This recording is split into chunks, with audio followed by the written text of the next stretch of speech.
Tell me where do I go? Tell me where do I take us? Your heart is starting to slow. May the water be safe. As I dive in, I'm diving down waves. I'll be reaching out to keep you safe. As we fall, I can't hold on much longer. We're drifting down to the other side. Try to pull us under. Keep holding out for the other side.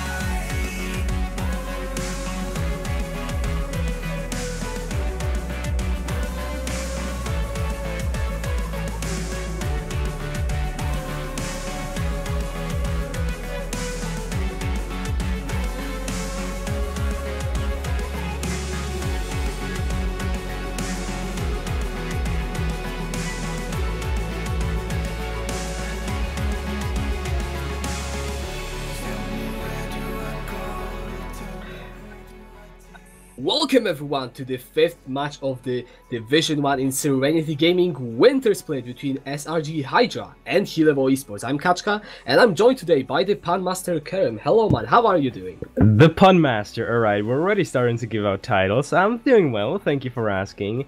And I'm doing well because I think that we're going to have one of the most hyped up games in this second half, at least from what we have seen so far. We have seen a couple of stomps, but I think that it's not going to be the case for today because both Hillerød Esport and Hydra have played technically against each other in the settings that they are currently finding themselves in, and in the past, technically I'm gonna call them Hydra. Hydra managed to take a game away from Hillerød, even though they still had the same lineup, and even though Hillerød were so dominant, so I think that we're ready for a really good game today. Yes, as you said, SRG Hydra, it's a new team, as in the last lineup of Hydra, none of the players are here anymore, but 4 of the players were playing on Draco, and one of them is coming in, that's Frenzy, he was playing on Kaylee. Well, and I can tell you an interesting thing. Apart from the 0-2 loss against the previous Hydra that Hillerød suffered, they only dropped 2 games. One against Draco, one against Kaylee. All of these players are playing against them today. So technically, you know, you would say that they have the advantage in the sense that they know how Hillerød operate and they have already beaten them in the past. So, you know, they're gonna be able to take him. But the thing with Hillerød is they started off with a bit of a flop in the first half of the Wintersplit, and they slowly transformed into just a completely dominant and stomping team. So I'm just really excited what they are actually going to show today, just because they have one new addition, and that is the Apostle Pavel in the top lane, replacing Nonki. And these two players have a pretty different style, at least when we compare their champion pools, and it's going to be pretty much the show-off game for Pavel. So let's just hope that he's going to be able to deliver us some nice little outplays, you know, maybe some split push, some dueling, because that's all we want to see from a top laner. That is definitely what we do want to see. I mean, watching tanks is... I don't like it, really. I mean, yeah, in the team fight it's all fine, it's all cool with the massive engages, but in the lane, not really. And Hillerød, they are still coming very strong into this match, because let's not forget, a very similar roster made it to LCD, one of the top leagues in Denmark, if not the top one. And the changes they made were meant to help them compete in that league. So I still think Hillerød are coming in very, very strong, despite what we said previously. Oh yeah, definitely, especially because it is actually the first day of the patch, and if there is something that we have noticed about Hillerød in the past, it is their adaptability. I remember there was one match where we actually had a member from Hillerød Esport on the cast, at least in the pre-show, and we talked a bit about just how they operate, and we asked him, so how long did it take them to actually prepare for the draft that they did the day before? And he told us that they just saw the patch notes roll in, and they just took it, and they ran with the strategy. And I don't think it's only because the players are so dominant, but also because Hillerød as a team are super cohesive, and they just work together really well, especially when squaring up against some of the newly formed teams that we are seeing in Division 1. So I think that they're going to be incredibly strong, at least especially in the beginning of the second half, just because they have already worked out some of the major flaws that most of the other teams are going to be now facing. I want to bring you back to the beginning of your point. You mentioned that Hillerød, they are very quick to adapt to the patch. One patch yesterday. So let's maybe talk about what actually has been changing that patch, and how do you think that could impact the games today?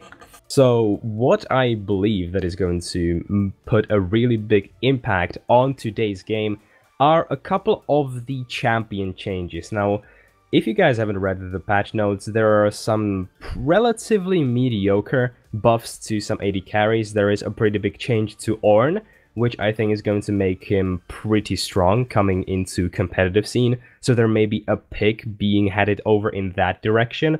Another one is the Callista, where she actually has a lot of damage now. Well, a lot compared to what she had before in the early game, and sacrificing some of the later game scaling for it. So I think that it could play into the cards of both these teams today. And one more buff that I'm looking at is the Vayne, because while she actually hasn't received any innate damage or scaling into her kit, her Q, the dash, is now going to always give her invisibility, and is actually half on cooldown, I believe, whenever she is ulting. So it's going to be a really strong champion, and I think there is a really strong chance that Hydra are actually going to pick it up, especially if they want to pick a comp that wants to target some of the opponents' early game aggression that Hillerød are really known for. So again, I think that in this case, it might benefit Hydra a bit more, but alas, we'll just have to see how they actually manage to prepare for the game today and for the patch. Yeah, and I mean, you talked about the Vayne buffs. Frenzy likes playing this Vayne. He actually likes to play so many different AD carries, but he's one of the people that actually wasn't afraid to bring it out. We could be seeing him pick it up today. But overall, what do you think we can expect from these teams draft-wise? What playstyle do you think you will opt for? Because you said that Hillerød, they like this early game. Hydra, formerly known as Draco by 4 of their players, they have been playing different playstyles, but how do you think they will actually approach each other in this match today? So I believe that Hillerød are just going to keep on playing their own style, which is basically just drafting some of their comfort picks and completely outplaying their opponents, while also getting a really good split pusher in. That was on the back of Nonki formerly. So I think that there may be a slight difference now with Apostle Pavel. They might opt into more of a team fighting comp, especially now that they will have Mini starting in the lineup for the first game. So there is some nice little chance that they may just go for a pure 5v5, especially in the mid game. However, I still think that they're going to go for some really aggressive picks. They have the possibility to pick Lucian or maybe even Karthus over for Knudsen, who used to play in the mid lane for Hillerød, by the way, now is officially an AD carry. They also have Shim in the mid lane, and if there is something to note, he has a really good Yasuo. So if there isn't a ban related over to that side of the map, well, I think that Hydra may be inting the draft a tiny bit at least. Yeah, Shim has had very impressive performance on the mid laner carries. Yasuo, as you said, is one of the champions that he can play to a good extent, as we have seen both in the Wintersplit as well as in the LCD promotion games back in the CSD when Shim was already playing mid lane. So I am very much looking forward to that. But there is one player on Hillerød who can make it even more powerful, and I am talking about Mini, because you said that he will be playing for game 1 and he likes to enable his lanes, but so does Mangholm. So the jungle matchup could be the place where we are looking at to decide these early games and, well, maybe the games as a whole.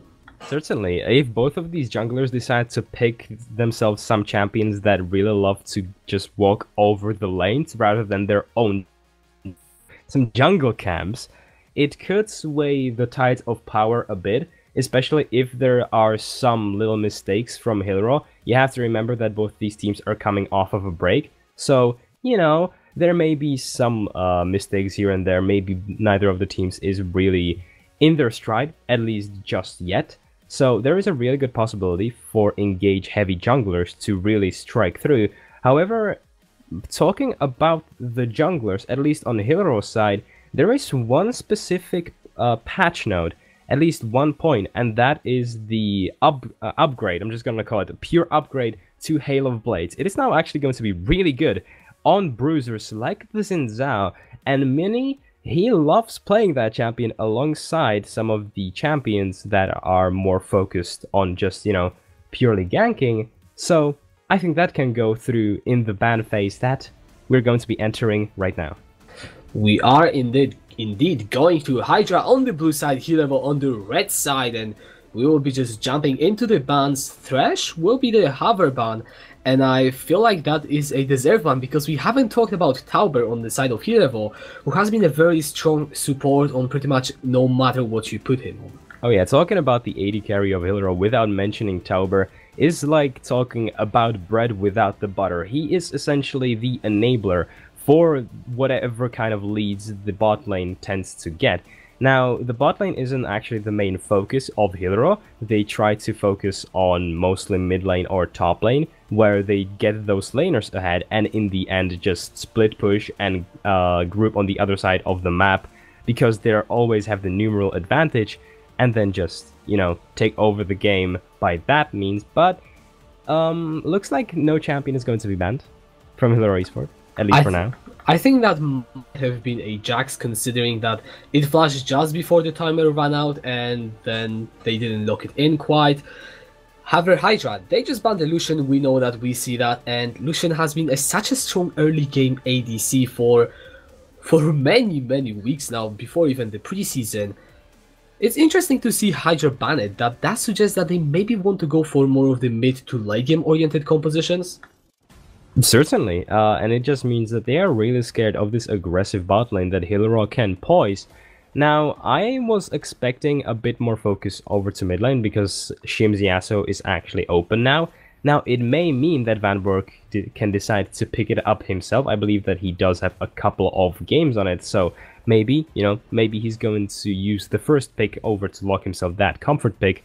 Now Hillerød, they just decided to go against some of the more disengaged heavy champions, Orianna, Morgana. So yes, I think we're going to be seeing the scenario that I described in the pre-show, which is Hydra just picking up a scaling team comp, you know, waiting for their power spikes to hit, and Hillerød just trying to overrun them in the early game, and that is the nerfed Sejuani being picked up by Hydra. That is the nerfed Sejuani, but it does kind of prove your point, because if you think about early game junglers, you don't think about Sejuani. That's a tank that you want to pick for the late game team fights, that offers a lot of utility, and yeah, we're just going to be seeing that. But Irelia now picked for Hillerød, they can actually flex that both into the top lane and the mid lane. Oh, I really like that, picking both Lissandra and Irelia. Talk about why is it so good. So, again, I haven't actually mentioned this yet today, but Hillerød had one giant advantage over other teams in their picks and ban phase, and that is that they are just incredibly versatile. You're looking at Irelia and Lissandra and you're thinking, okay, well, these two champions can go to bot lane and top lane respectively, but Hillerød are also capable of putting something like Lissandra, Irelia into the bot lane, just because those players have just such huge champion pools that they can flex it. And right now, Hydra, they don't really have any counter picks relegated over to them. They're just trying to get a really strong team comp in for team fighting, and it makes sense that they are picking the Galio. However, I think that it can struggle if it is playing against this Irelia, especially if it's against Shim, because Galio doesn't get to lane against a player like Shim. And this is the power of that double flex pick. You kind of want to lock yourself the Galio, but yeah, as you said, that if Shim goes against that Galio in the mid lane, it's going to be a complete stomp. And also Lissandra is a direct counter for Irelia, so getting both of them in one phase was just such a good move by Hillerød. They will then get themselves the Gragas, which I would expect is going into the jungle. Could be played support. I don't personally think it will be. Yeah, I think it will stay in the jungle. Definitely agree with you there. Now Hillerød just, again, focusing on some of the more disengaged heavy picks. Rakan being taken away from Tauber on Hydra. They really don't want him to play the game, essentially. However, there is one more support left if it doesn't go through with the ban, which is Pyke. And I would actually love to see that champion, because while he doesn't really have any strong early game AD carries right now to choose from, he can go with something like, I don't know, Xayah or Karthus to just bully out whatever Kai'Sa is paired up with regardless. And Leona, again, you cannot really focus on either of the players on Hillerød just because their champion pool is so big, and even though they probably missed a ban, at least on our screens. I mean, that will be the 6th support ban. There is the Pyke he talked about. That does leave the Leona open, and Tauber could pick it up, and he does. Okay, yeah. So there was a choice from Hydra. Do they prefer the Pyke or the Leona? They decide that they want to play more against the Leona, and this will be what Hillerød will go with. And that just means that they have an AD carry left open. Hydra are definitely not going to pick anything away. And so, at this point, it is just really, you know, a free reign for Knudsen to choose from. And Hydra, okay, they're locking in the Poppy, which is just telling me that they're going to go for the Vayne is open. Okay, yeah, I agree with you. Vayne would actually make relative sense. The problem with Vayne is that she doesn't have really good damage in the early game, but it really would make sense if Hillerød just decided they're going to have whoever is playing Aurelia snowball and get them through the early game, only to transfer their lead into mid-game where Vayne comes online and just shreds through all of these tanks. So Vayne is a possibility, Xayah also being left open, which would have more of a priority in the early game. But yes, looks like it will be the Vayne. It will be the Vayne. So, Vayne getting the buffs. Now on your ultimate, the Q has a 50% cooldown reduction. That will be so much time where you just cannot be attacked. However, Hydra also have a pretty decent composition where they will just protect Frenzy on this Kai'Sa. So, how about we talk about the composition as a whole? Because I feel like with 4 tanks on the side of Hydra, Galio going probably more AP than tank, but still being bruisery. Individual matchups might be more boring, so what do these compositions try to achieve? So what they want to achieve? Well, I think that they are really clear-cut, which I actually like in a team composition. But in this case for Hydra, I think it may be way too specialized. They're clearly just focusing on getting Frenzy to live, to breathe, but they don't really have too much pride early game. Yes, they do have the Poppy in the bot lane to kind of counter Leona with Vayne with the steadfast presence, and she can make sure that, well, Hillerød don't at least snowball on the bot lane, but you have this Aurelia, Lissandra, and Gragas, and if you're going to go to any of the solo lanes with that Gragas, you will have setup everywhere. And the champions that Hydra picked don't really get tanky until around mid-game, where they have finally managed to get their items down.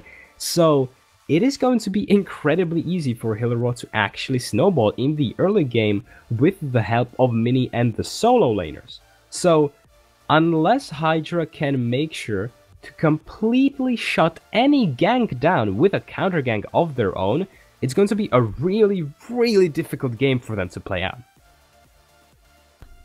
Definitely is. Many as a jungler, he likes to enable these lanes. We talked about it. Gragas is a champion that at level 6 especially, but also once he gets his Predator boots, assuming he goes for the Predator one, which has been the gold standard for quite a while now, he just has so much power. And Lissandra and Aurelia, they do not lack setup, although Galio and Ornn, which are most likely going to be the solo laners, I would say, have escapes.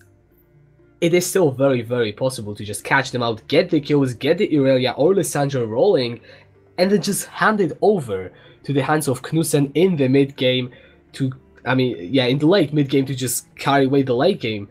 So the question for Hydra becomes, when are you really stronger than Hillerød, if there is such a point? Well, essentially where they're going to be strong is just super late game. Well, not super late game. we have to focus on who's going to be the main carry for both of these teams. Firstly, it's going to be Aurelia, Lissandra, and Vayne for Hillerød. For Hydra, it's going to be Kai'Sa. So that's literally just waiting on the power spike of Kai'Sa in the case of Hydra. And if Kai'Sa gets ever behind, you're completely screwed.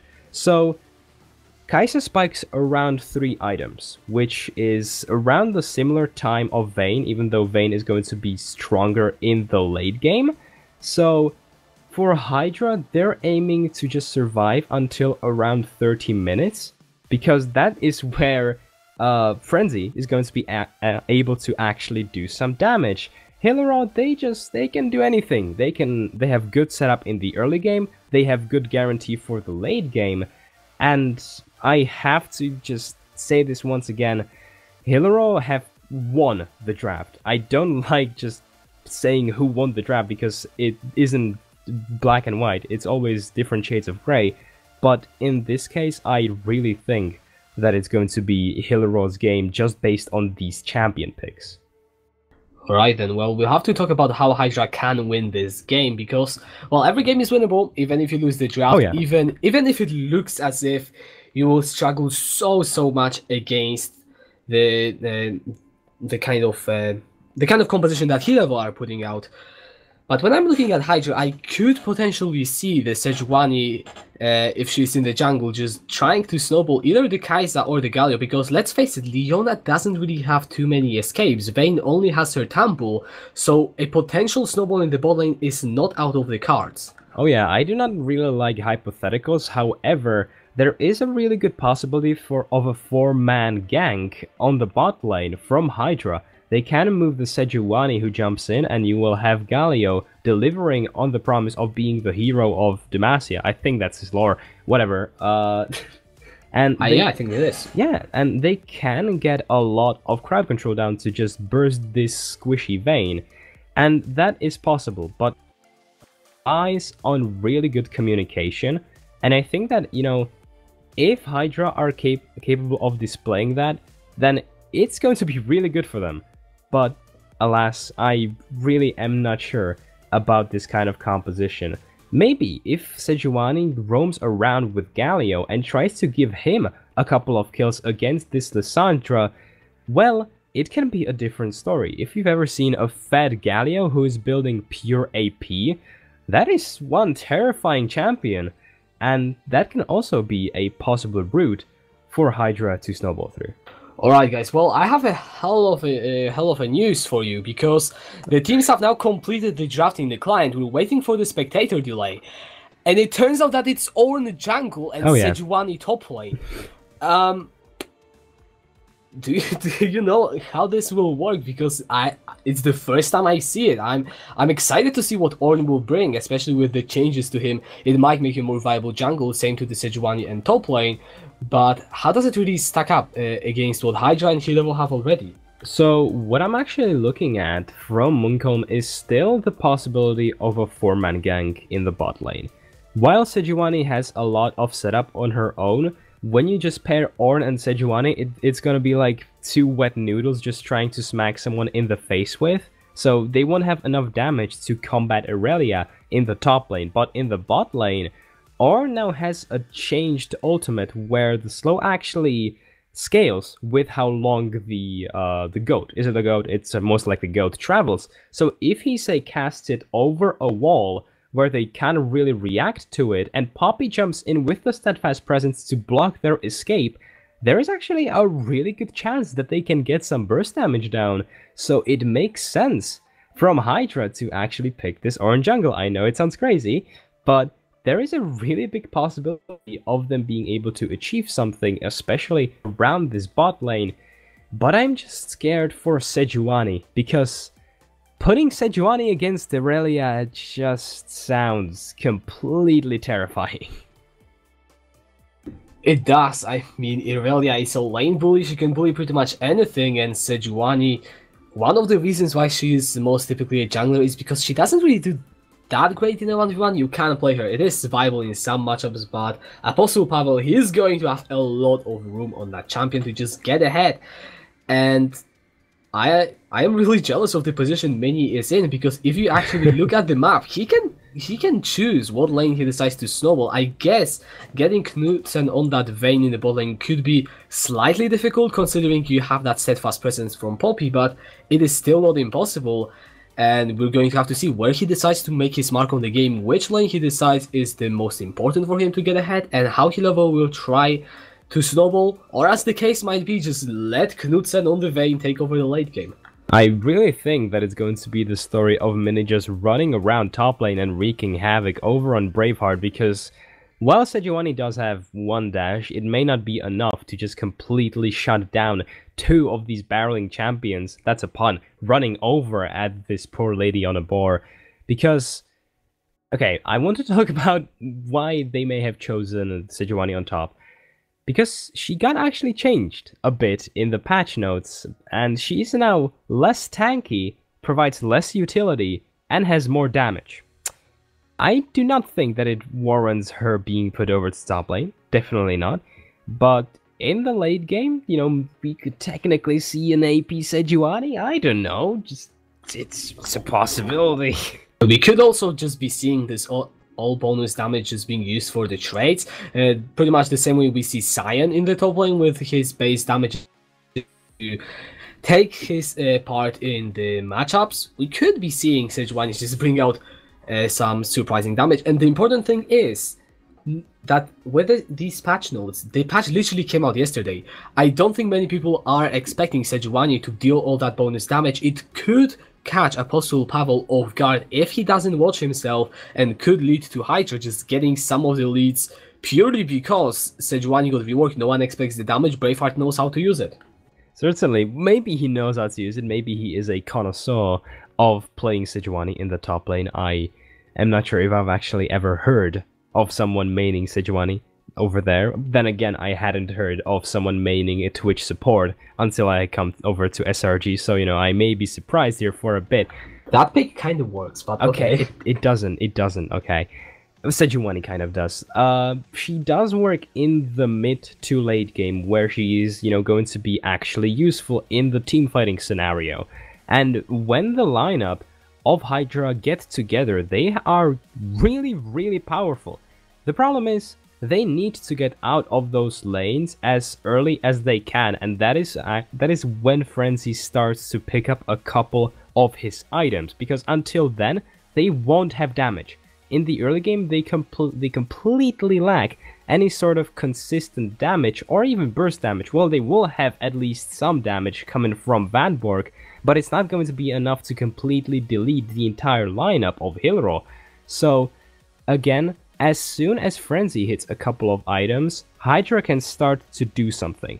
But until then, they just have to play extremely passively. Be ready to see Sejuani lose some creeps over to this Aurelia. Be ready for maybe a couple of kills on Hillerød. But as long as they aren't completely getting stomped, it's a win for them, because that's all they need to do in the early game. With Kai'Sa, that is the story pretty much. You need those two items. Usually it is the Stone Razor and the Gunblade. Could be seeing some different build. I mean, this patch already surprised me once, so why not once again? But yeah, Frenzy, he does need those items to have this damage. Vanberg could also spike with some of his AP items slightly early on, and this will be the story of this game. Can Hydra play well around their power spike? And for the hero, can they just do their job? Can they snowball the Aurelia? Can Apostle Pavel actually just take over the side and completely, or Shim in the mid lane just set up a lot of kills, or get kills himself and get Knudsen to a point where he will just be so strong that he will pretty much take the game over himself.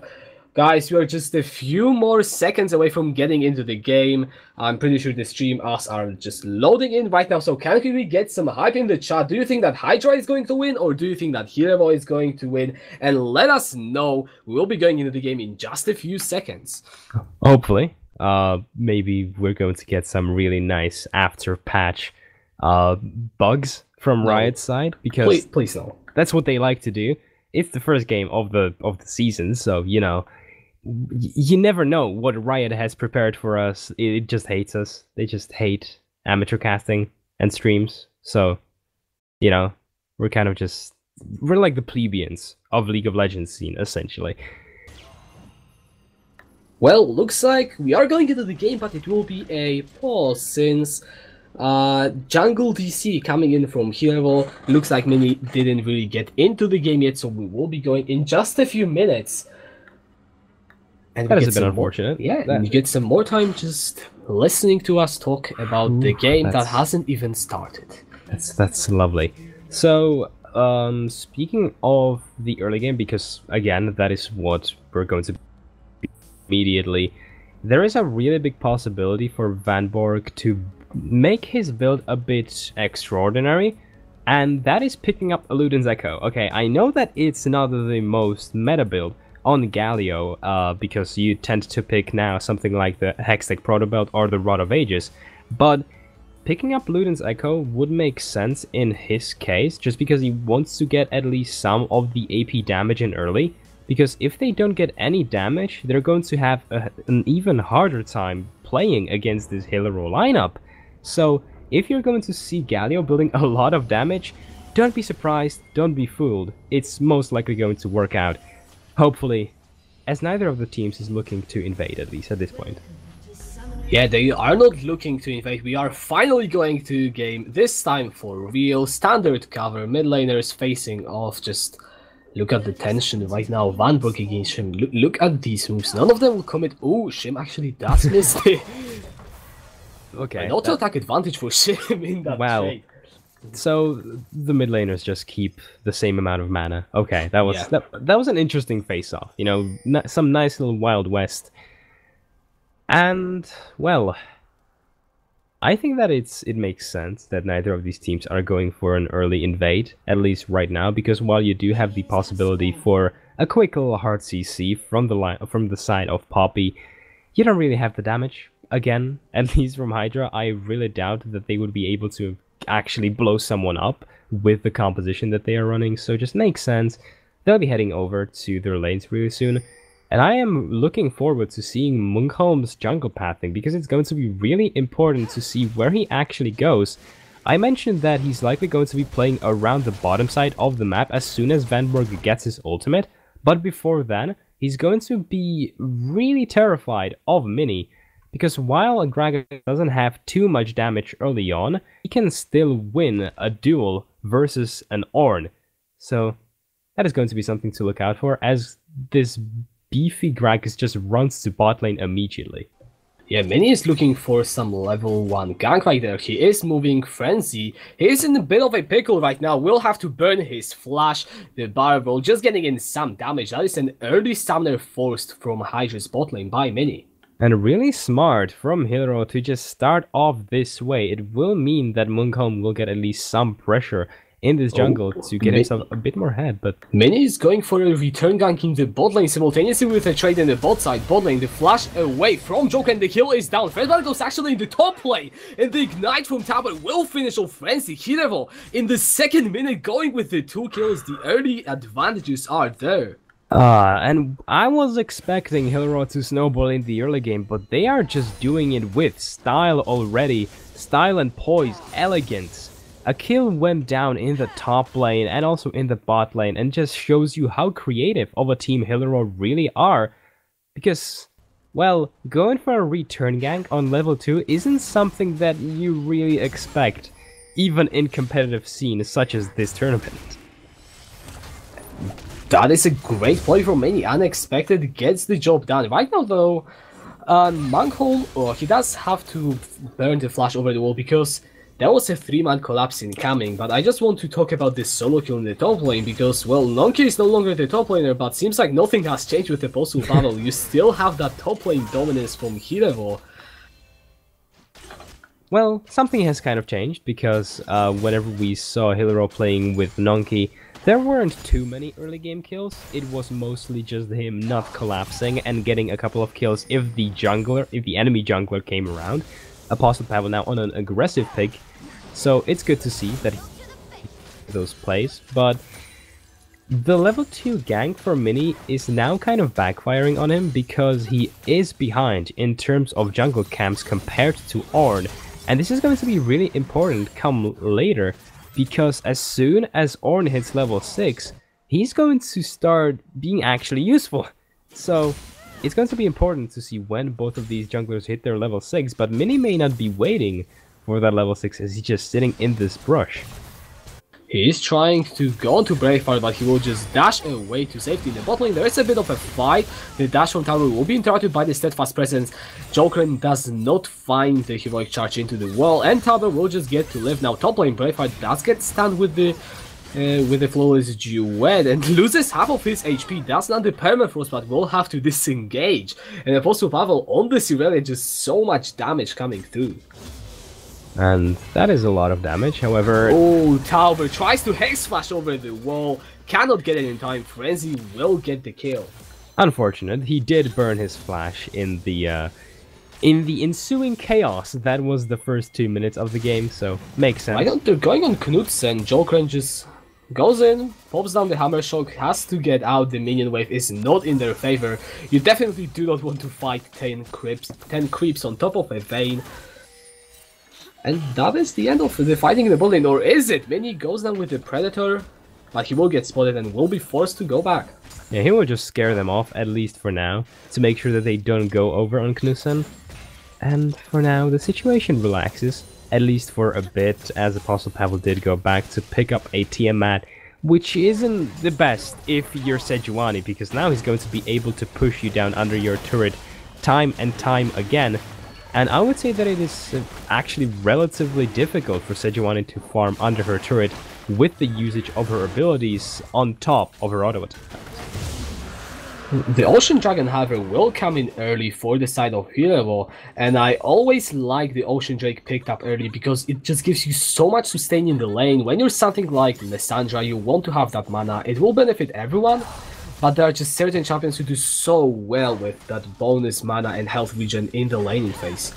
And right now, all over the map, we're going to be hitting those level 6 power spikes really shortly. Munkholm is currently sitting on that level 5. He is close to getting that nice little battering ram. Shim has hit, officially, the Frozen Tomb, so there will be a lot of setup happening in the mid lane as well. And right now, the world is Mini's oyster. He really can start going anywhere, because even as soon as Leona gets the Solar Flare, he can get a lot of crowd control everywhere, and that is just terrifying if you're Hydra. Sorry. It will be scary. I cannot deny it. However, Frenzy, he is now sitting on that BF sword. Knudsen is sitting on that build water catalyst. Talbot, though, in the mid lane, so I will hold on to that point. Flash away from Vanberg will get him to safety. That's not the tone as well onto Shim, but that is a summoner forced from Talbot even before he has his solar flare. And Vanberg, he is now open to ganks. And even as he is open to ganks, the more important thing is when you realize the most important engage combo, or well, the most common one on Galio, which is the flash into taunt, he's now going to be unable to do so, which will be 5 minutes of pretty much laning solo again, as you won't likely have Munkholm around, because setting up the ram is going to be extremely difficult against Lissandra, who does have that claw and just jump out of range. Yeah, ganking Lissandra has always been hard. Now in the bot lane, we are seeing some sort of skirmish break up. Jokerin both eating quite a bit of damage from Knudsen and Frenzy, but no hostilities there. And as the game does indeed stall into a quite a peaceful and serene scene in 8 minutes in. Look at the vision. Look at the vision from Hillerød. Yeah, the vision is completely dominated by Hillerød, at least on the bot side of the map. Top side is a bit more diverse. However, bot lane is just completely controlled by Hillerød just because of how much time Mini has been putting there. But now Munkholm, the knockup onto Knudsen, and he will be denied the tumble as well from the steadfast presence. Frenzy picks up the kill already. Talbot forced to flash away. Vanberg goes in with that Galio. Doubleton prevents a claw, but Shim goes in anyways. Frenzy is knocked back into the backline, ignited down. 1 versus 4 set to go down. That is so much damage onto Hillerød. Managed to Frozen Tomb will find its mark, but it's still a 2-for-1 in favor of Hillerød. Apostle Pavel goes in, with that Blade Surge, picks up the kill on the Aurelia, gets out, so Mini is looking for more, he's low, he will get taken down, Vanberg not getting the kill with Braveheart, and he gets the double! This fight is all over the place, and it seems that Hydra might have gotten on top. And that was a really greedy fight from Hillerød, however they had already expended those 2 teleports, so it makes sense that they at least tried to get something out of it. In the end, I believe it was actually an even trade of 3 for 3. It may have been a 3 for 2 going to Hydra, I am really not sure, but that is the possibility that you are facing whenever you're Hydra, which is just getting all of your champions together and pretty much locking the entire lineup of Hillerød Esport down, and they cannot do anything at that point. You saw Vayne just blow up immediately, and right now, if they can keep on doing that, they can stall the game out. The problem is, Sejuani now doesn't have the teleport, so that is going to be one crucial ultimate lacking if a teamfight is to go down once again.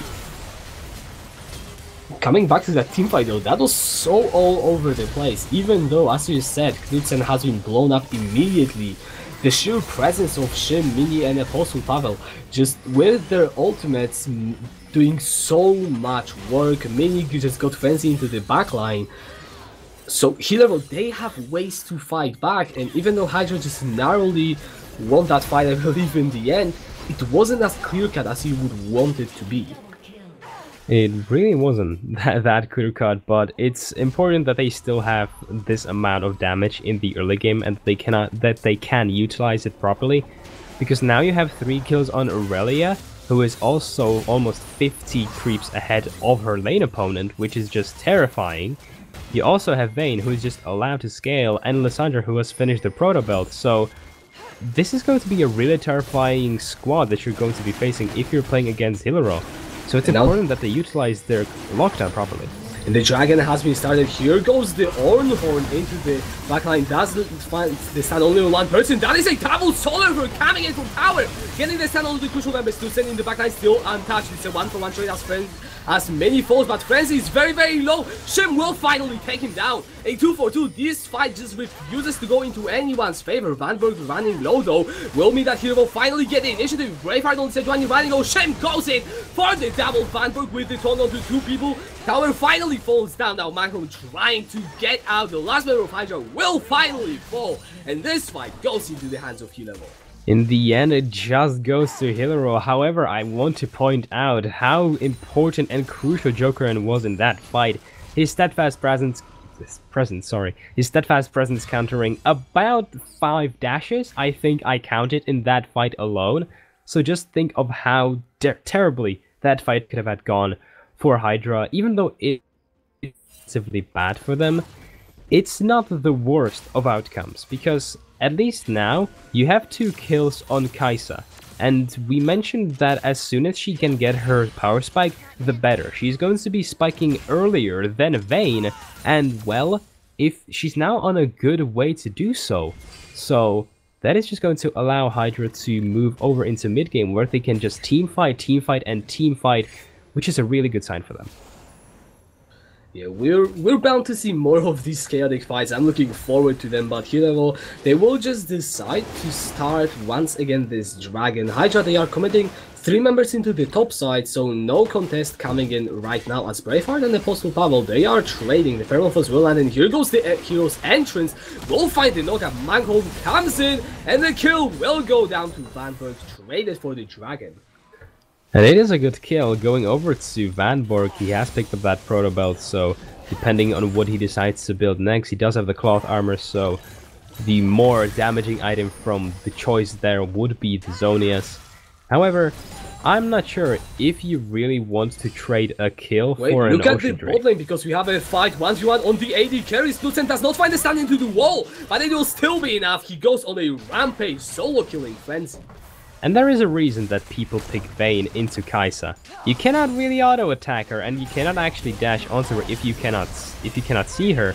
Now mid lane, Vanberg is in some trouble as well. Yeah, he does find the double Tondo, and Hillerød might find themselves turned back on Shim. He has to burn the flash. A good cask from Many will secure the disengage. Braveheart runs the hell out of there, and no kills will go down. But coming back to that Vayne, Knudsen on this Knudsen with that buff on the Q. He got so many empowered auto attacks and movement in that trade. It's honestly insane what this one patch has done to Vayne.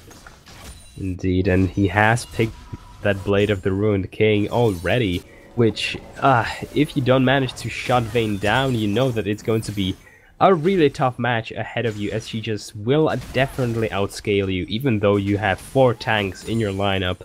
So that is something that they're going to definitely be scared of going longer into the game, but overall it's not looking that dire for Hydra, at least just yet. I think that we all expected Hillerød to be more dominant, at least until now, but Hydra have come up with a lot of good macro plays, really good teamfighting calls. Even though they were chaotic, to say the least, they still managed to get some really good trades down, which just allows them to scale and actually hit those power spikes sooner than they would normally, which is good for them. It is. Hillerød, they find themselves with a 2000 gold lead, but as you said, it is not as much as what Hillerød have been able to put up in the past, and it does leave that Frenzy's Kaiser mid-game spike still wide open. The one problem I have is that Knudsen, he's very hot on the heels with the items, and once Frenzy spikes, he might not actually be that far ahead of this Vayne, but that is something that we will have to see, as Mini, he is looking for a play in the bot side together with Shim. Teleport will be committed from both Breakheart and Vanberg. Looks like Hydra, they want to go for this play. They are committing everyone, but no engagement to be found. That was such a good bait from Hillerød. Oh, that was lovely. That was really lovely, because their positioning really did look like they wanted to dive, but it was really hasty from Hydra to actually commit 2 of those teleports. It will mean that the top turret is now undefended, and they may not even get it as a result. Yeah, Joker will get stand up, nowhere to go. He does flash away, but Knudsen still finds the kill. Mini, he has to flash away. Frenzy gets the return kill, and now the fight is in full swing. A no-cap landing onto top will force him to get out, but Knudsen is still untouched. A Vanguard's edge was good. Frenzy has to get out, he cannot do so. Knudsen is dominating. A possible Pavel goes in with the Irelia. He will get stand out. Oh, here goes Knudsen on the Vayne, looking for the kills, cannot find them yet. Shim goes in with the Glacial Path. It's only Rampage, but will trade his life, gets the double kill, and the passives are haunting Mankholm, but will not secure the last kill. A 3-4-2 fight in favor of Hillerød. And really well played and turned from Hillerød, again committing 2 teleports for the play. This time around it actually worked out for them. They didn't get the top turret as they would have maybe liked, but they will be recompensated with the bot one, which will just allow better control of the Dragon Pit. Herald is also still up, so they will likely be heading over to that nice little creature. But a couple of crucial kills heading over to the side of Hillerød, because you mentioned that Vayne may just be ahead of Kai'Sa in the terms of power spike even, and she's definitely going to be on the good route now, because she will be finishing what seems to be a Rage Blade in just a few moments, and that is going to be one really scary Vayne, especially when you're Kai'Sa and you haven't even finished a couple of the composite items for her own Rage Blade. Just to emphasize how scary Knudsen will be, I'm now just reading through the Vayne's ability descriptions. The Q has a 2-second cooldown. That means that 50% cooldown reduction puts it on a 1-second cooldown. Yes. The invisibility lasts 1 second. And that is come late game. She does scale her her silver bolts first, so at least you know, Hydra will have some respite in that regard, but it's still going to be a terrifying Vayne come late game as soon as she hits that, I believe it is level 5 on her Q, that she has those 2-second cooldowns. She actually has it right now. Knudsen has he actually max Q? Okay, yeah, interesting. I will interrupt your point though, because we are seeing a fight in the river. Talbot is brought back in by the 3-man stun with a Solar Flare, and that is so much damage onto Hydra. 2 members falling already. Michael pinned against the wall. Double kill for Knudsen. The stopwatch from Vanberg ain't doing nothing. Apostle Paolo gets the kill, and 4 easy pickups for the side of Hillerød will be going down. And Hillerød, they are just getting everything that they could have had wanted. They have the Herald, they can now push in the middle, they will get the Drake as well. They will get so much priority all over the map that it's going to be really difficult for Hydra to come back, especially if they go for some of the prolonged fights where they won't have the damage to completely burst them, because now Hillerød have 3 Ocean Drakes and they will just heal everything up. So right now, Hillerød are in a really favorable spot as they sit on a 6k gold lead. 50 seconds until the Baron is spawning. Looking at the items, 2 on Shim. Knudsen is working towards his second one. Apostle Pavel is working towards what seems to be the Triforce, already Witten and Tiamat as well on top of that. And it is just so hard. Actually, the Rage Blade now has been completed for Knudsen. The 4th turret will be taken, and the Baron, it just seems to be standing wide open for Hillerød to start as they please. Luckily for Hydra, it seems that the common consensus for Hillerød, at least right now, is to just back and reset. It makes sense, they haven't actually been back yet, which means that they'll just pick up a lot of items. And to note how dominant Knudsen has been in these fights, he's currently sitting on 1,000 gold bounty. And if Hydra manage to pick him up, well, that is going to be a lot of gold going into the pockets of theirs. And that may be one of the routes to take if they're going to come back into the game. Oh, it definitely is. You need to look at Knudsen or anyone you can shut down. Apostle Pavel on the Irelia, he has been playing the fights very patiently, so he's not the kind of Irelia that will just run it down, so it could be difficult. But if you can find Knudsen, because Vayne's range is not the highest one, this is your avenue back into the game. And Frenzy, he will also be looking for that Rage Blade in 1 or 2 minutes. I am expecting Hydra to use whatever they can to just find Knudsen and claw their way back into this game. Definitely. If they manage to pick Knudsen out, it's going to be really difficult for, well, Hillerød to really do anything in a team fight. Of course, they will still have a lot of damage from the form of Gragas, Lissandra, and Irelia as well, but the main consistent source of DPS of Hillerød is still Knudsen. So, if they manage to kill him, it should be a relatively easy team fight, as they should be able to lock down most of these burst heavy champions. So again, it's going to really rely on Hillerød to screw up a bit or just get a really good engage from the form of Ornn, Sejuani, Galio. They have ways to do so, they just need to come in and actually do it. And we will be waiting for them to do so. Hillerød, they are now just taking every piece of vision around this Baron. The Scuttle Crab will be there for Hydra, giving them some information. But still, it will be just so difficult. Braveheart in that side lane, he will struggle against this Apostles Irelia pretty much until the end of the game, especially now that Triforce has been actually picked up. And, you know, we are just pretty much looking at Hillerød, waiting until they see the right Baron call and taking it without any effort, quite frankly. Yeah, there isn't much to really combat them, at least at this point, because individually they are much stronger than the opponent. Now, the problem here for Hillerød may be that Apostle Pavel is still in the bot lane, and the teleport does take a couple of seconds to go through.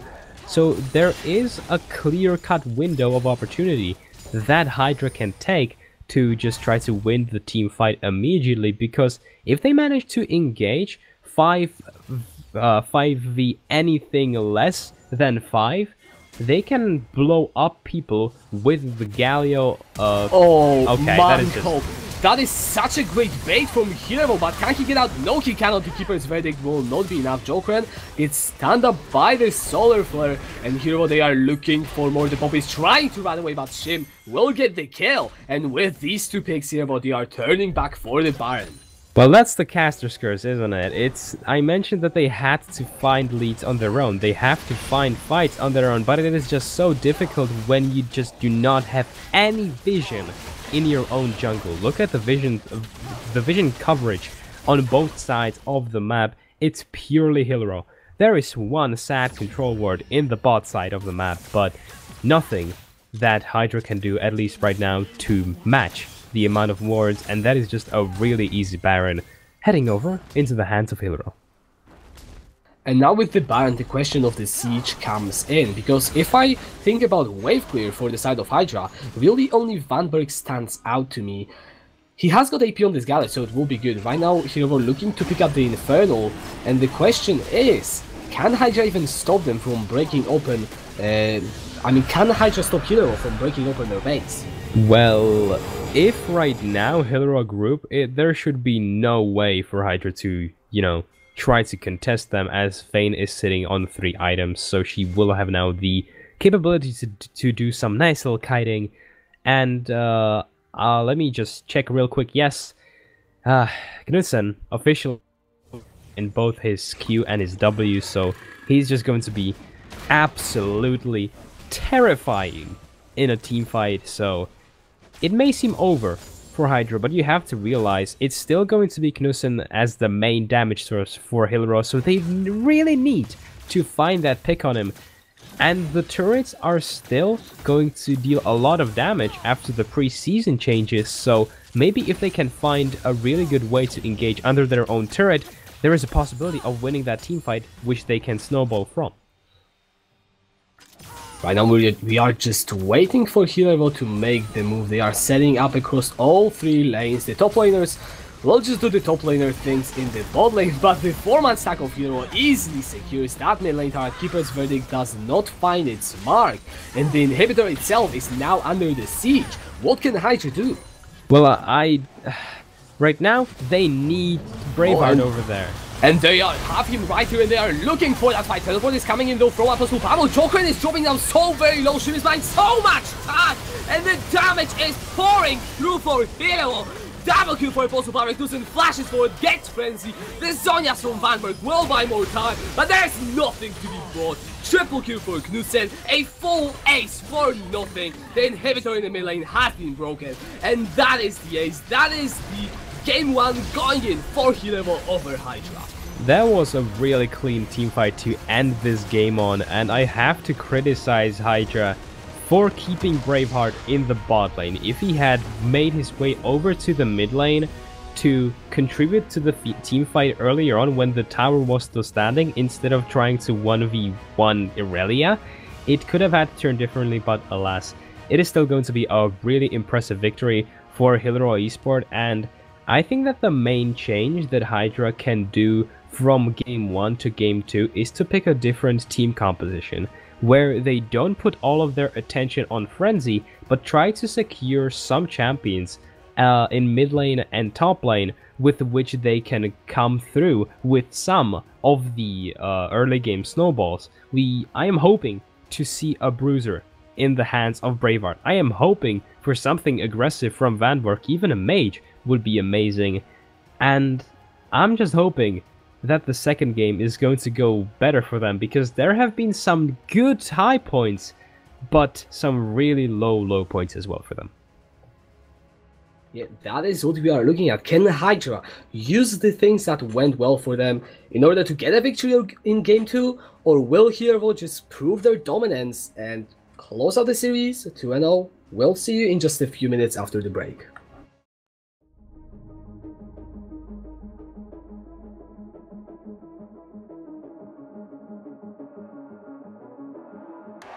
Welcome to the world, no heroes and villains. Welcome to the war, we've only begun. So pick up your weapon and face it. There's blood on the ground, go and take it. You get one shot to make it out alive. So higher and higher you chase it. It's deep in your bones, go and take it. This is your moment. Now is your time, so prove yourself and rise, rise. Make them remember you. Rise, push through heaven. Rise, rise. They will remember you. Rise. Welcome to the climb up, reach for the summit. Visions brave, the one falls, stably the end. So higher and higher you chase it. It's deep in your blood, go and take it. This is Seize your moments, take to the skies, go prove yourself and rise, rise. Make them remember you. Rise, push through heaven. Rise, rise. They will remember you.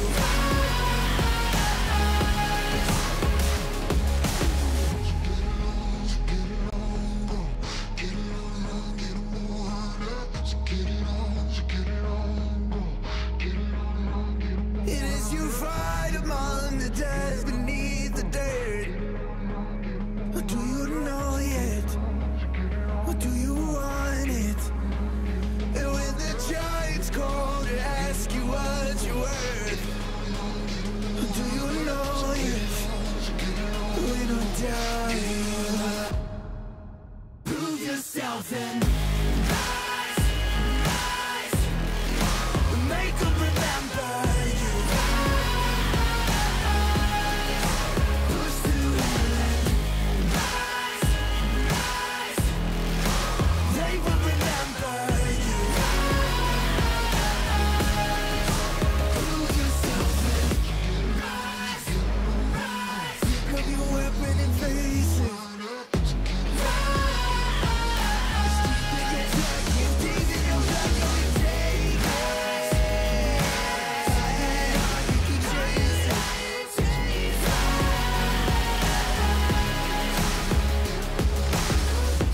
Rise, rise.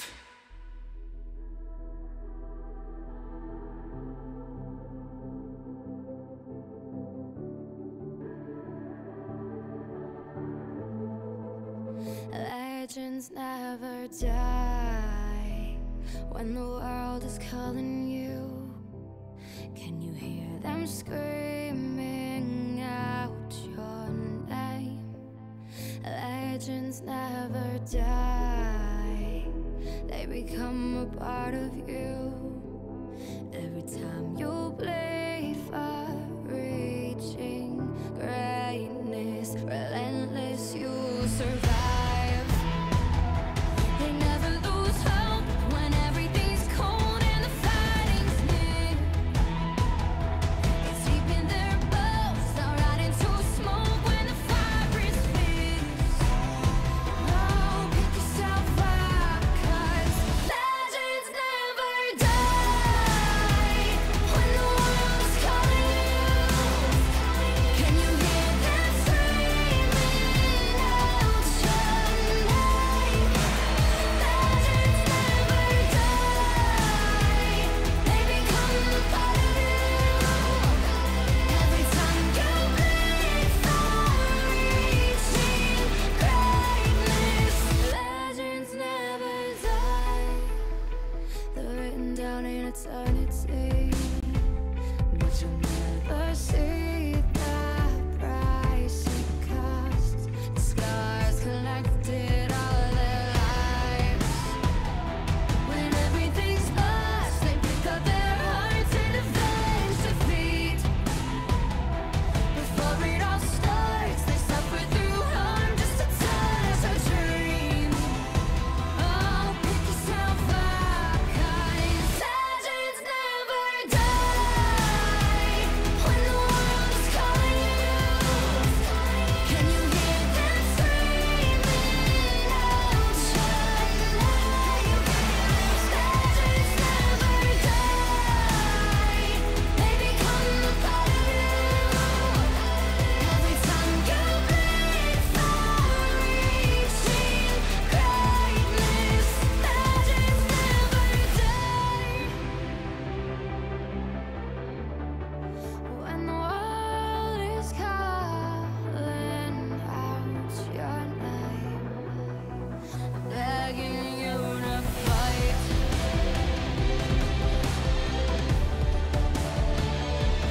Pick yourself up once more. Pick yourself up, 'cause legends never die when the world is calling you. Hello and welcome everyone. We are just a few minutes away from going into the draft for Game 2 to see if Hydra can pull off an upset win, or if Hillerød will just take the 2-0. So, welcome back, Karim. How are you feeling for the next game? I'm feeling hopeful, you know, that's my attitude going into every second game for the teams that have lost the first one. Because they're, at least in the first one, I like to separate things that are mistakes into two groups. Some that you can change going from game to game, and some that you have to work on long term.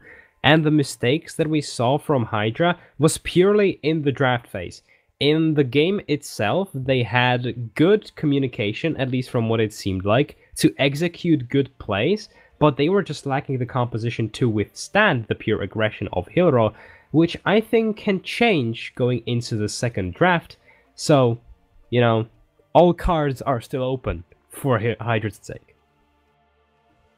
Well, we have one change though from Hillerød, and many of you played really well, but it will be Hidden Shadow coming into the jungle for the second game. So, how are these two people, junglers, different from each other? Oh yeah, they're not people. Okay, I see what you mean there. No, I just, yeah, don't hold it against me.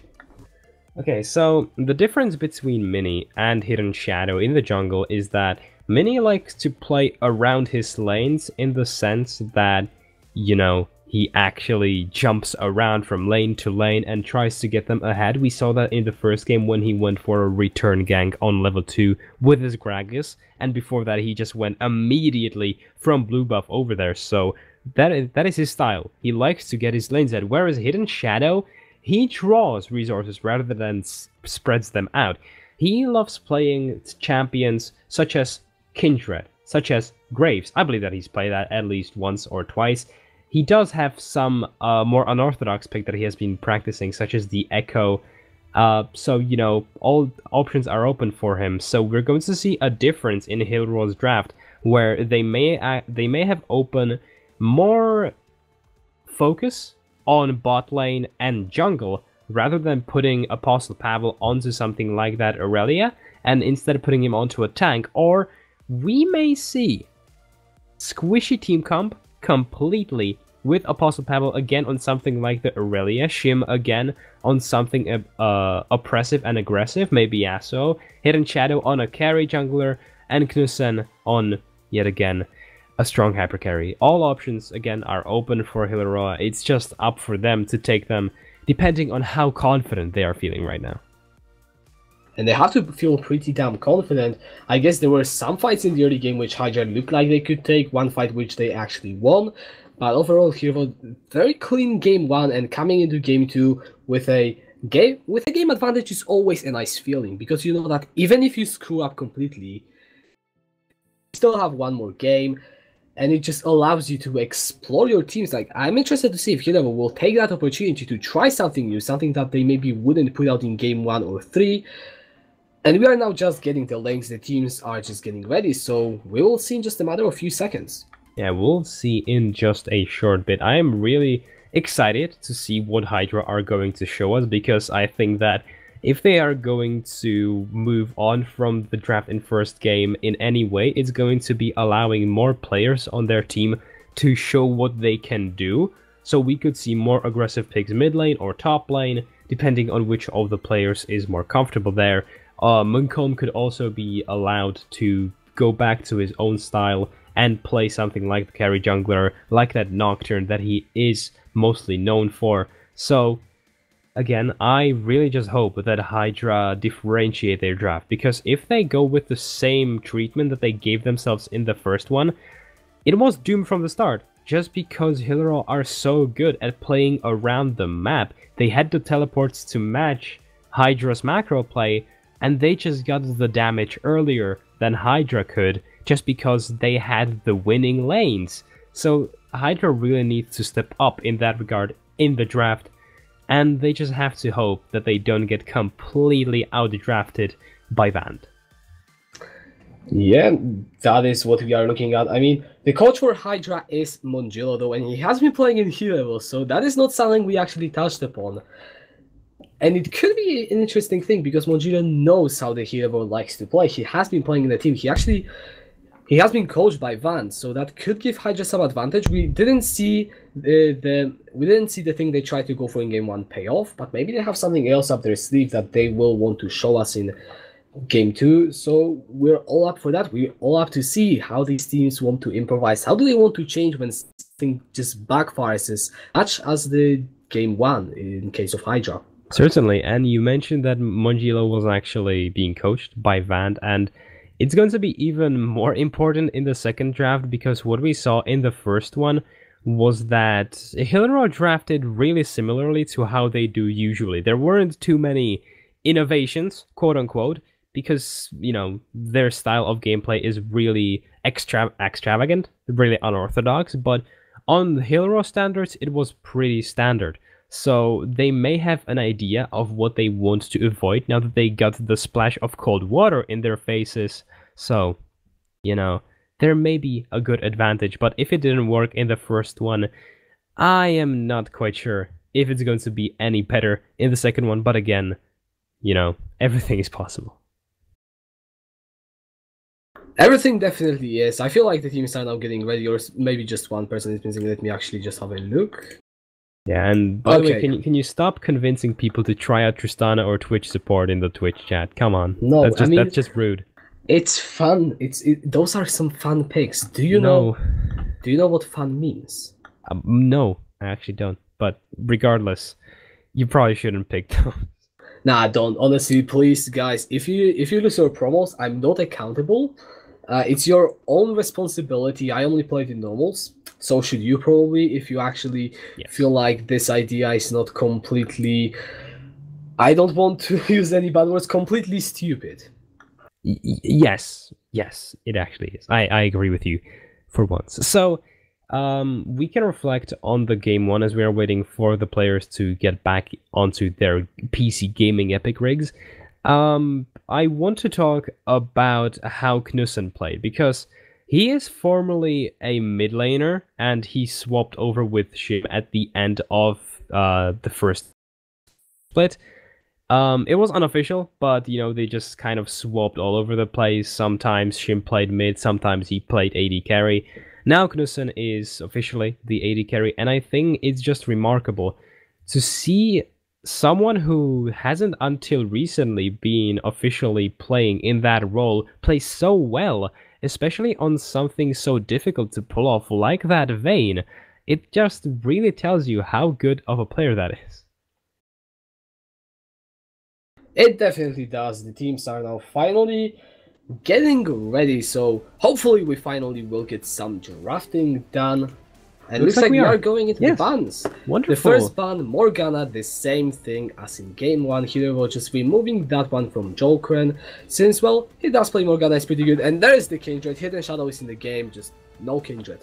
Yeah, and I think it makes sense for Hillerød to just kind of repeat the same bans that they did last time around, because, well, it worked out for them. I think that it just screams that they're going to be doing a same kind of playstyle that they did in the first one, which is just super aggressive early on with the same kind of picks, and they just don't want to be facing against some of these picks that can really shut them down. But taking away the Xayah is actually really interesting, because now it may just completely screw up what I just said, and may mean that Hillerød want to go for some scaling if they don't want such a good champion in the late game against themselves.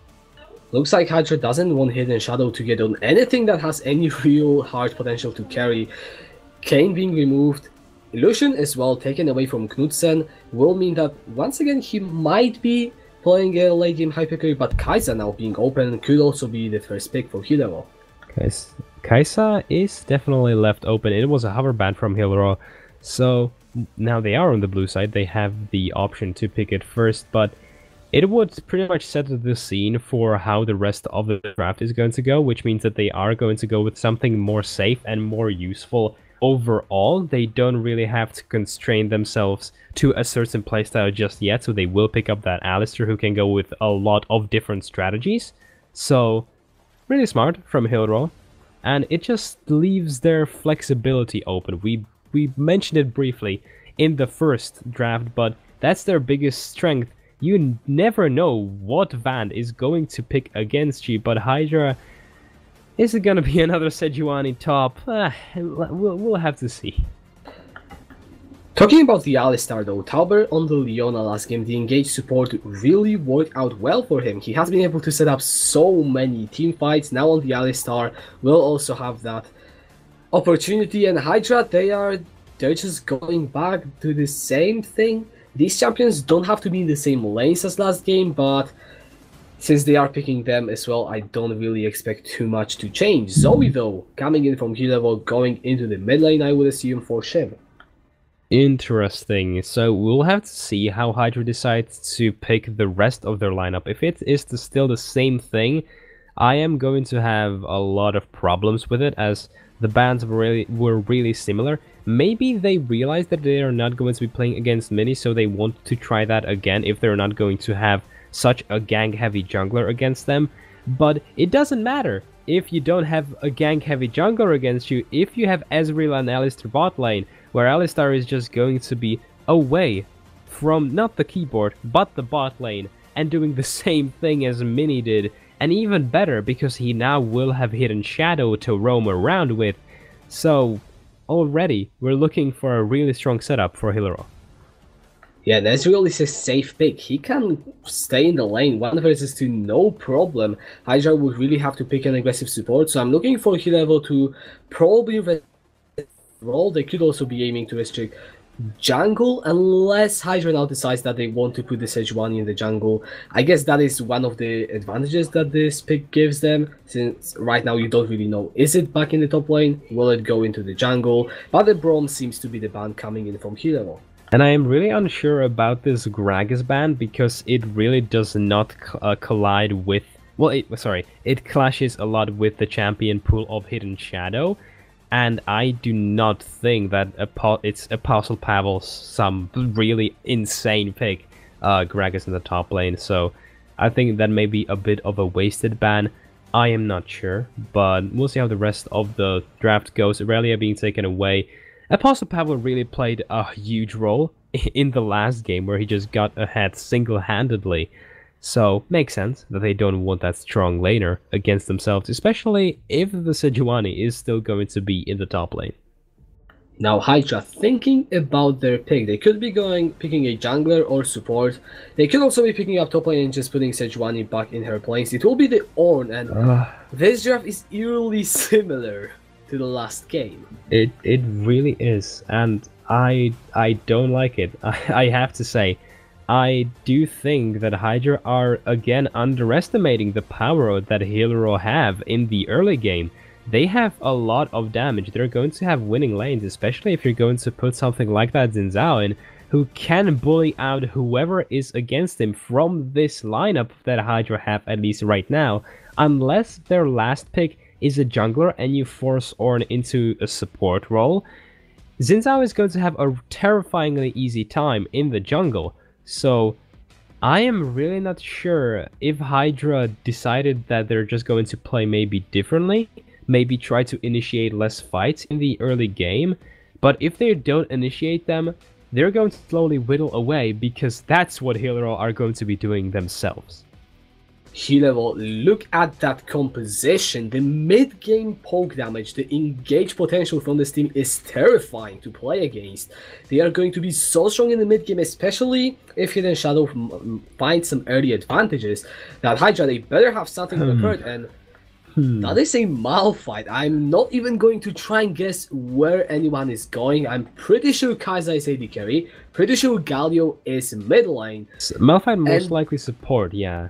Yeah, I think that will be it, but we'll have to wait and see. That is another tank composition coming in from Hydra, and they are facing against so much poke damage, so how does that work? Well,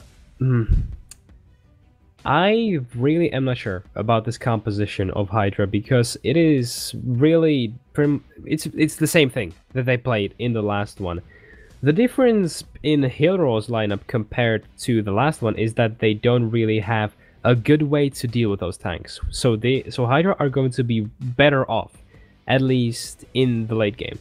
Right now, Hillerød, they have to do something. They cannot wait for Hydra to initiate upon themselves and just let the hyper carry to just scale and scale and scale. they have to initiate those fights themselves, and if they make some mistakes, that may be where Hydra can turn around and just let this Kai'Sa scale until Hillerød cannot really do anything because Kai'Sa will just blow them up immediately.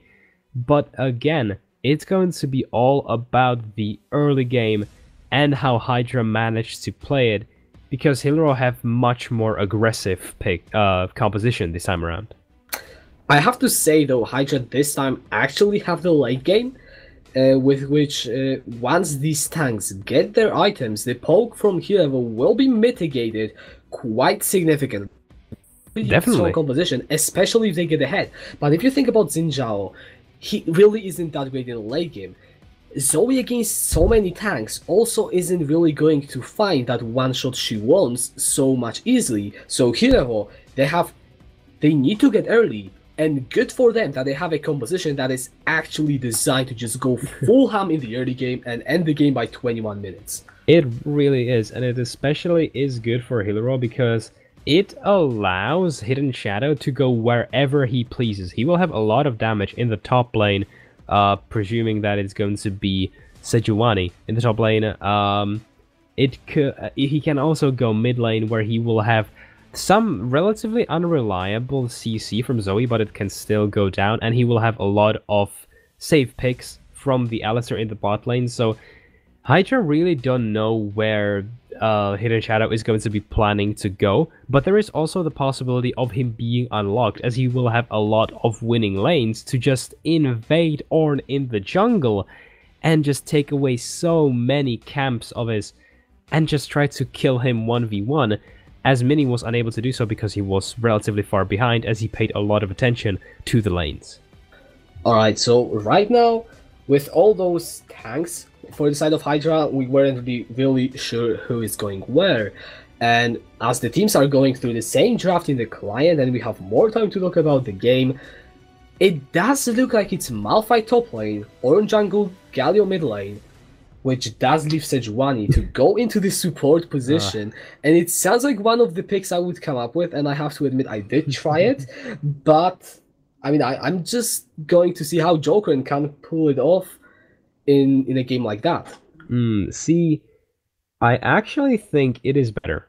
It's definitely better than the last time they had a similar team composition, because now when you hit level 6, you will immediately gain a lot more kill pressure than you would have in the last game, because you had the Poppy, who doesn't really have too much reliable engage. Sure, she does have the charge, but that's simply a stun. Now, when you think about Sejuani, as soon as she hits level 6, she can use her ultimate to lock someone down with relative ease. And if you will have Ornn there, it makes for some really good lockdown on Hillerød's bot lane, because Ezreal is going to be really squishy, but pretty difficult to hit.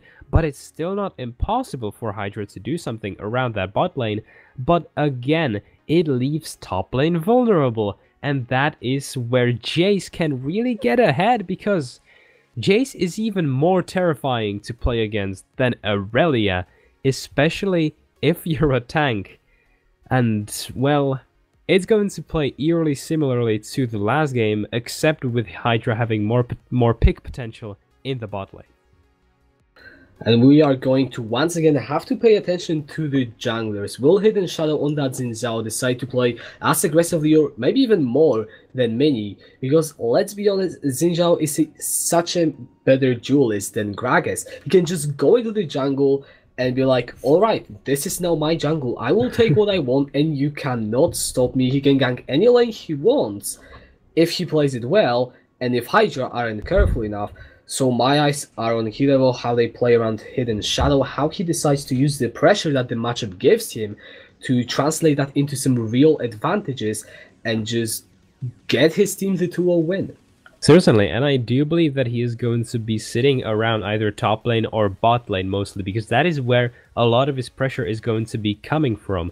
Because Ezreal with Alistar will automatically be pushing Kai'Sa and Sejuani, just because Kai'Sa and Sej don't really have too much damage or lockdown to match the period Alistar and Ezreal can develop in the early game, and Jace will just have so much damage on his own that pairing him up with Xin Zhao doesn't really mean that you need too much CC to lock someone down, especially against someone as immobile as Malphite before he hits that level 6.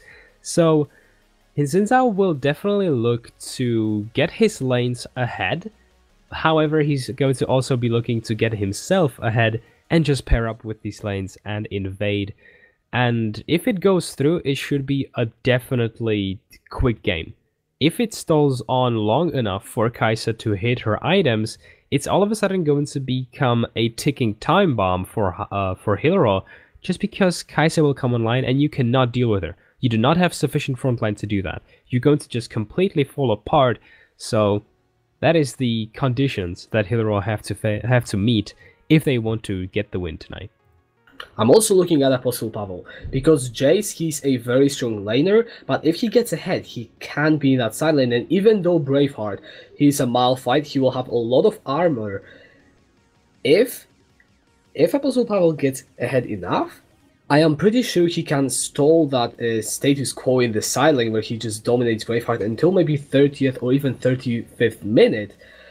And that is plenty of time for Hillerød to close out the game. So even though they have a very early tuned composition, their only frontliner is Alistar, and maybe Xin Zhao if he picks up a few items. They do have ways in which to stall that game, and from what we've seen last time, they should be very, very happy with how much time they will be buying themselves. Certainly, and one thing that I want to point out is that this time around, Hillerød do not have 2 teleports on their mid laner and top laner, because Shim is forced to take cleanse when playing against something like the Galio, just because if you will be taunted by the Galio and suddenly you have a giant ram running over at you, you cannot really do anything without a cleanse. So they will now have the disadvantage if Hydra decides to go for any early game teamfight, and we've seen them do so in the first one. So look out for some bot lane action, because it can still happen, and it's going to mean that Hydra will most likely have the upper hand, because they're just going to be fighting in superior numbers. So just look out for that come around 10th minute after the laners hit their level 6s. Yeah, that is the name of the game. Hillerød need to get ahead, but they need to be careful how they approach it, because I agree, Hydra have so much more map mobility, also with that hero's entrance, so Vanberg effectively has 2 ways of getting to wherever he needs, and if Hillerød pick their fights wrong, then it can backfire very fast, very hard, and you do not want to forfeit any team fights, because any piece of gold that Hydra gets just gets them closer and closer to the point where Hillerød will really need to pull their stuff together in order to win. And you know, I'm just looking forward to a good game. Early game scaling versus late game prowess, one of my favorite types of games, I have to admit, just because of the sheer differences in what each of these teams want to play like, and looking at how these players try to achieve that is always an interesting thing to follow. Definitely, because you get the best of both worlds, right? You're going to get the early game action as well as some late game planned out teamfights, most likely, or at least hopefully for Hydra. The thing is, if it goes on for long enough, it's an insta-win for Hydra, so, you know, that's kind of a bit of a boring segment. But regardless, yes, Hillerød have a lot of ways to set up their snowballs, and one of them may actually be the pure team fighting that Hydra will want to go for. Because if they engage a team fight and they commit both of their teleports into it because they want to, of course, you know, win that fight, it's going to be just free real estate for Apostle Pavel to get himself some more gold. So if Malphite ever leaves his lane, it's just going to mean that Jace is going to be able to snowball even faster and faster. So, you know, it's going to be a flip of the coin for Hydra, but alas, we'll just have to see how it plays out. We cannot really hypothesize about it all until we see them in action. And now we are finally going back into the game. Game 2 is on our hands. Both of these teams, they are coming out of the fountain. We'll see if they decide to go for any early game shenanigans. Will they just standard cover? Looks like Hydra, they don't want anything, and it makes sense with their composition. Slowing down the pace of the game is something that they will be aiming for. Definitely, and I just want to say that so far I have really enjoyed watching Hydra play. The thing is, they just they fall apart in the mid game. I feel their early game has a lot of good factors. They just make a couple of slip-ups, and Hillerød are just one of those teams that are so quick to pick up on them that they just immediately punish you if you try to go for anything bad that would impact you negatively. As Zoe got a nice little bit of damage over on Munkholm. And again, it's so innovative, isn't it? Just seeing Sejuani first be played in top lane and then immediately its support. It's a joy to cast, really. Yeah, it looks like Hydra, they have something for that Sejuani. They really like the champion apparently. Maybe they just thought that the changes to her were really positive. And, you know, game 1 Braveheart on that Sejuani, he had limited impact, mostly due to the matchup, but he did find some nice teamfight setup. And now when you put that in the support lane, you just have so much more freedom to avoid bad matchups purely because you are in a 2 versus 2. Definitely, but it doesn't really avoid the bad matchup entirely, as you will have a really terrible matchup playing against Alistar and Oh, Ezreal. and Halberd flashes forward with the pulverize, forces the flash as well from Frenzy, and once again Hillerød, you are going for the early gank spot lane, forcing the flash from the Kai'Sa, which just means that Frenzy has to play so much more passively now. However, a lot of summoner spells now forced from the side of Tauber, and that is actually going to be a worthy trade, at least for Hydra right now. It's never good losing your flash over on an AD carry, but if it means that you take both of the summoner spells away from an engage heavy support, I would say it is pretty worth it. Tauber now will have the Hex Flash, so we will just see probably a lot of standing in the bush. Oh, he tries to go in for a nice little trade, but Frenzy, he's more than safe. We'll just back out. And Shade and Shadow, he's trying to move into the jungle, but could be seeing himself collapse. We'll just steal some of those Raptors and get himself to level 3 before the Munkholm. So we can already see Shade and Shadow being so active in the early game, just getting the ganks in, getting the invades in, and just out-farming Munkholm and getting so much priority in the jungle. And the same can be said about everyone on Hillerød Esport, at least right now. Apostle Pavel is pushing Braveheart down under his turret because Malphite cannot really do anything against Jace, at least at this point in time. Hidden Shadow did invade Munkholm, however he will be taking his Krugs on the opposite side of the map now, and bot lane is also pushing down the lineup of Hydra under their turret. The good thing for the bot lane of Hydra, for Jokerin and Frenzy, is that Ezreal and Alistar, while they are certainly strong and will push you under your own turret, they won't likely kill you, because Ezreal isn't about early game all-ins, but just about farming and farming. Oh, sorry, about poking and poking, I meant to say, of course. Farming also is very important, since you want to hit that 2-item power spike as soon as possible. The earlier you hit it, the stronger you are, and at that point Knudsen will become just such a scary champion. Oh, Tauber, he's looking for those Hex Flashes. He goes in with a double knockup, and this is the kind of poke that you will see a lot in that bot lane. Tauber just going in, setting up for Knudsen to poke down Frenzy, stack up these small pokes, and you suddenly have a very real kill threat. Definitely, but while the kill threat can be strong from Ezreal and Alistar, it won't be too terrifying unless you get Hidden Shadow in that lane, as Tauber, he's still going in. Will get ignited though. That is a lot of damage coming down. Michael flashes forward. That's get the knockout. And the engage backfires as the first blood is picked up by Hydra. And right now you see Tauber being a bit over-eager. Knudsen doesn't have any amount of damage, at least just yet. He cannot keep on going for these re-engages, because then something like this happens and Munkholm is suddenly in your lane and you just die immediately. So a bit of a slip up from the support of Hillerød Esports. There's a trade in the mid lane. Shim is low on mana. Vanberg will get some nice damage in though. He is drowsy and Hidden Shadow is on his way into the mid lane. But no kill will go down there. And I have to agree, Talbot, he wants to play this matchup aggressively, but it just backfires, gets the first bat for Malcolm, and Hydra, they just will be happy with taking the kill, slowing down the pace, not letting Hillerød snowball, and just getting to the items they need. And I have to say, Braveheart has been playing this matchup against the Jace phenomenally thus far. He is getting pushed away from the lane, but he is still keeping up with his CS, and that is the most important thing right now when you consider the entire team composition of yours. You do not want to give any kills over to this Jace.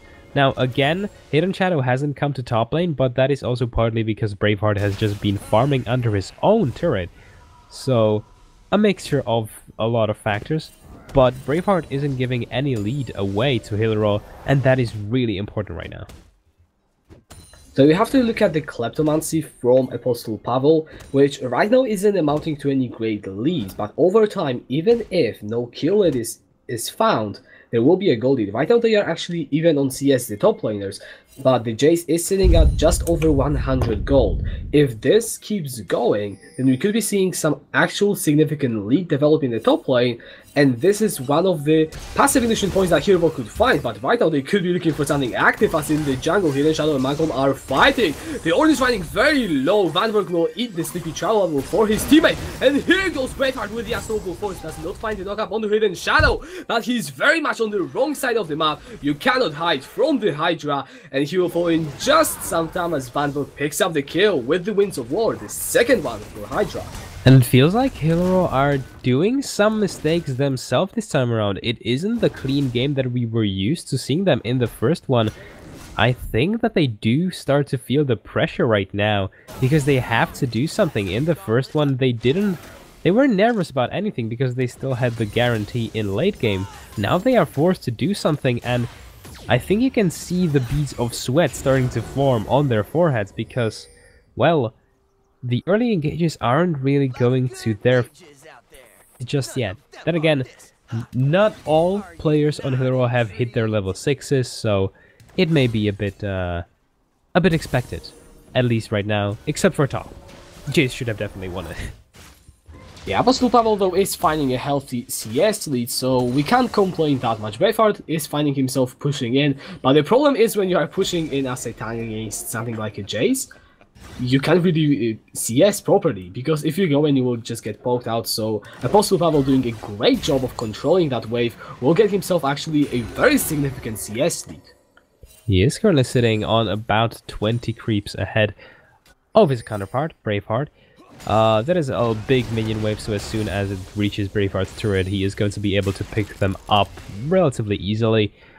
But yes, a good point that Apostle Pavel is still being a relative nuisance to this Malphite. However, it's still Malphite, he's still beefy, so, you know, you won't be able to poke him down too much. And I think that is the importance of this pick, that he just, you know, doesn't give any advantages away to Jace, who really, you know, would just want some. He would want some extra gold, even though he's picking up a lot of it through the Kleptomancy.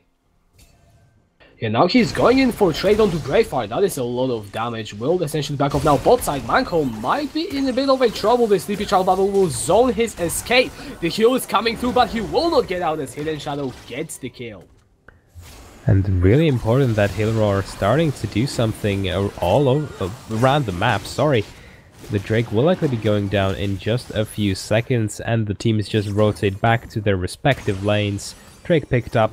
Really important that, again, Hillerød are actually starting to do something now, because I mentioned the nervousness, and it's guaranteed. It makes sense that they were nervous because they need to continue doing this. They need to keep the pressure up. If they fail at doing that, they're just failing at playing this composition.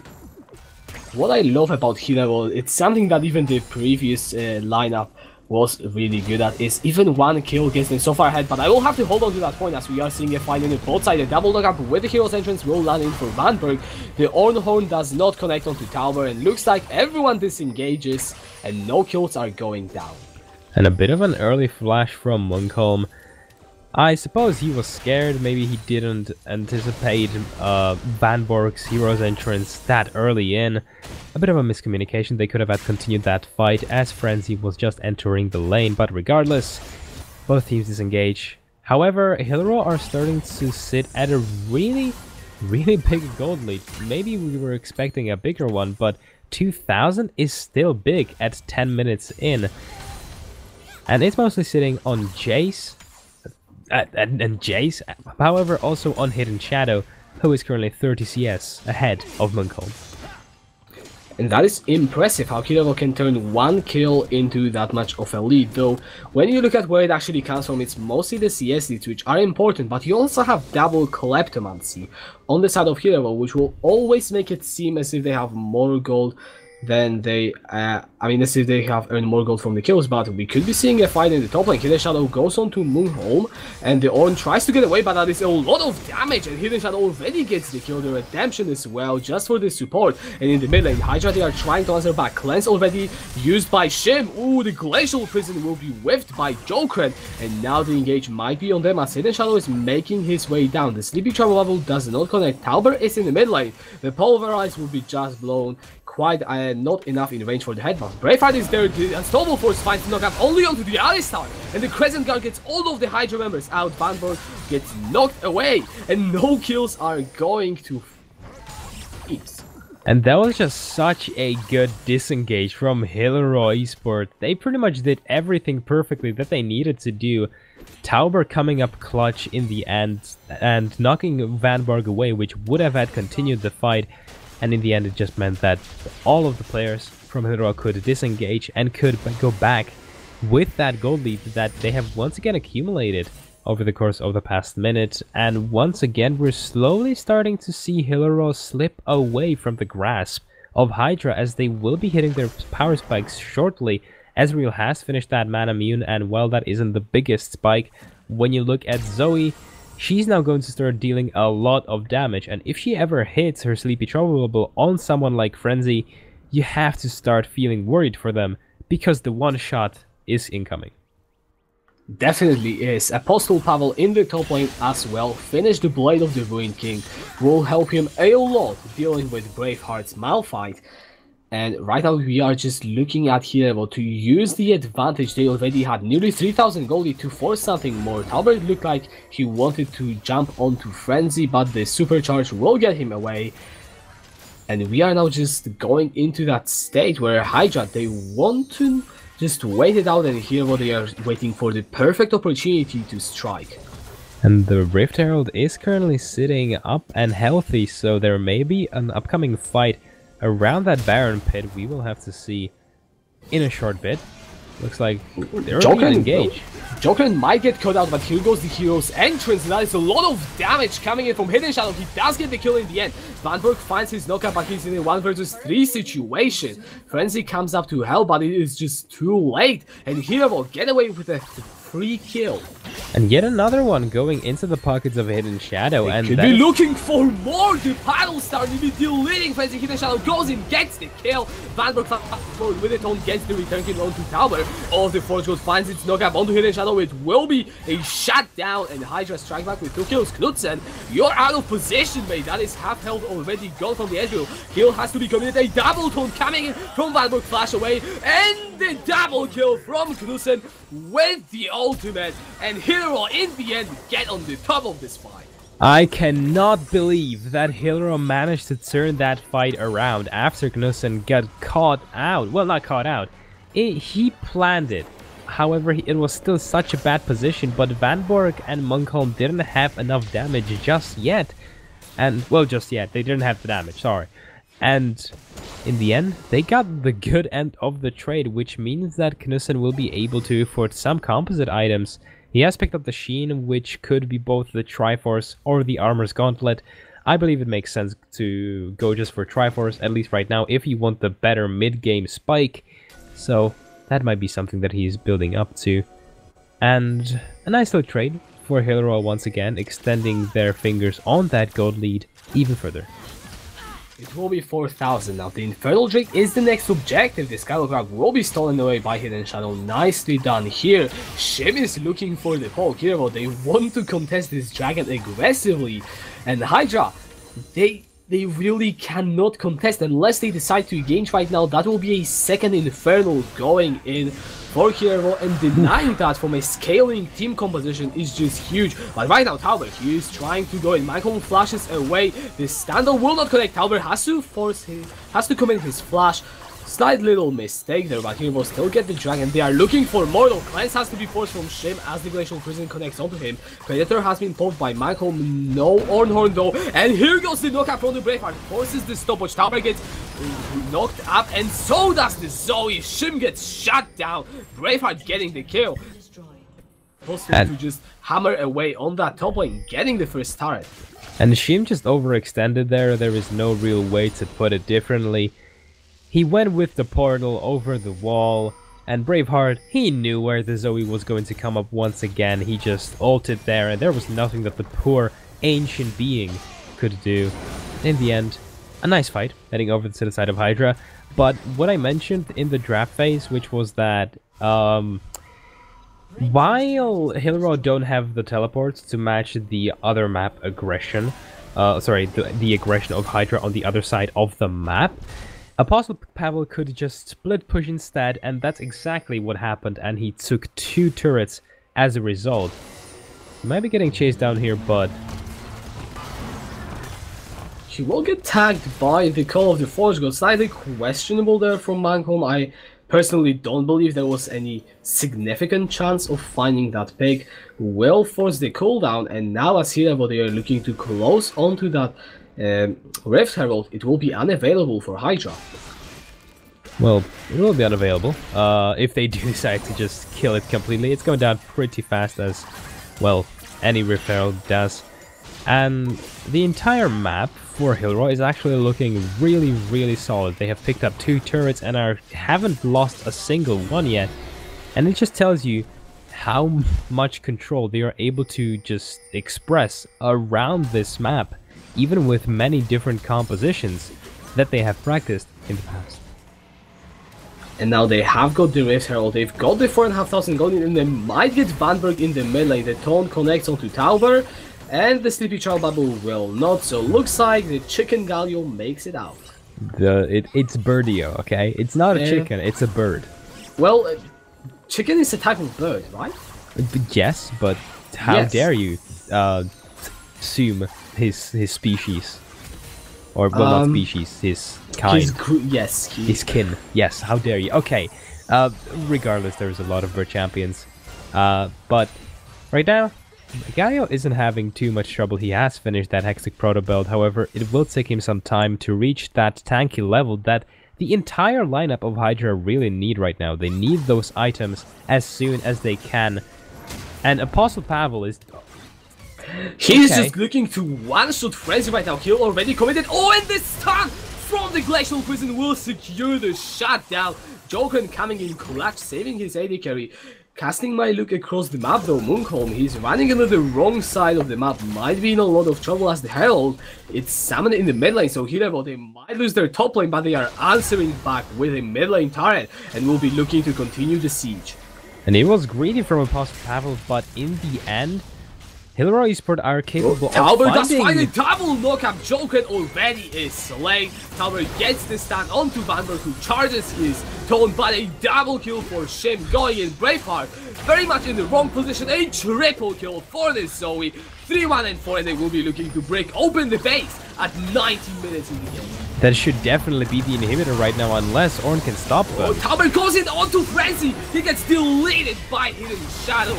Malcolm, the only person staying alive. A full ace at 19.5 minutes. The inhibitor is wide open. Joker and the only person alive. But Hillerød, they will take what they want. They will recall. The Baron is spawning in 25 minutes. And they will be looking to do the same as in game 1 and close this series out. And right now, they again got everything that they wanted. They found a couple of kills on the tanks that haven't been able to get a couple of items to, you know, be able to survive the insane burst that the lineup of Hillerød at least have for right now. And that just yielded them an inhibitor, which the game will be a really big nuisance. As well, you will have to dedicate someone for a real long time to get rid of those super minions, because you don't really have the damage just yet. And yeah, Apostle Pavel just doing Apostle Pavel things and destroying buildings. Did Apostles do that? I don't think I they doubt did. it. Yeah. However, JC is going to be so scary at this turret pressure. If he's left in the side lane, Braveheart, he doesn't have enough armor considering there is Blade of the Ruin King and the Black Cleaver. But I'll have to hold on that thought because Tauber, he's coming in for the flank. He does not find the knockup, will get taunted up, but the fight could still be going. Tauber now flashes forward. He has to get the stun onto Frenzy, who has the flash, will go over the wall. Munkholm very, very low, and Shim snipes down Frenzy with a pile star, gets the double kill onto Munkholm. Braveheart has to use the Assault Force over the wall.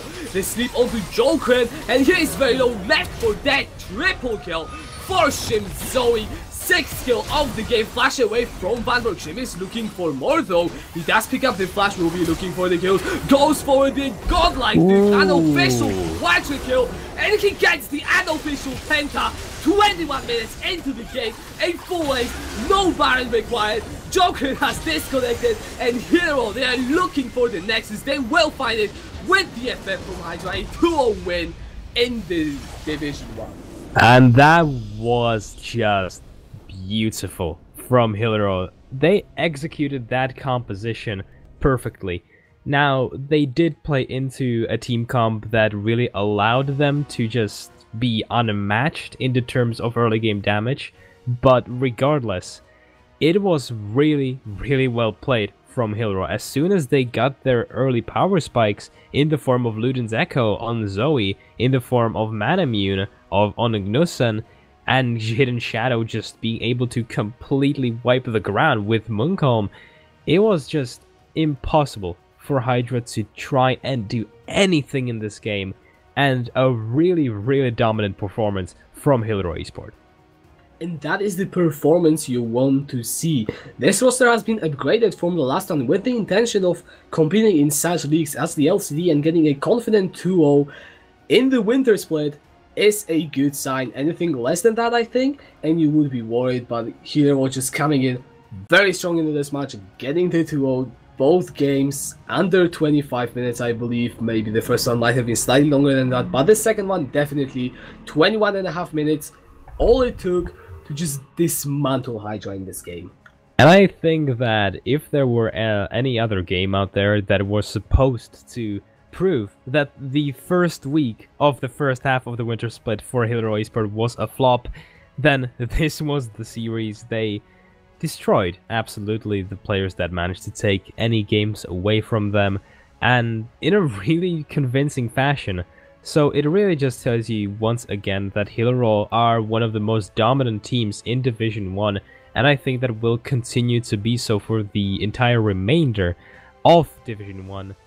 And well, it was a good game. Guys, make sure to please vote for the MVPs. The straw pollings are in the Twitch chat as we just wait for a bit for the MVPs.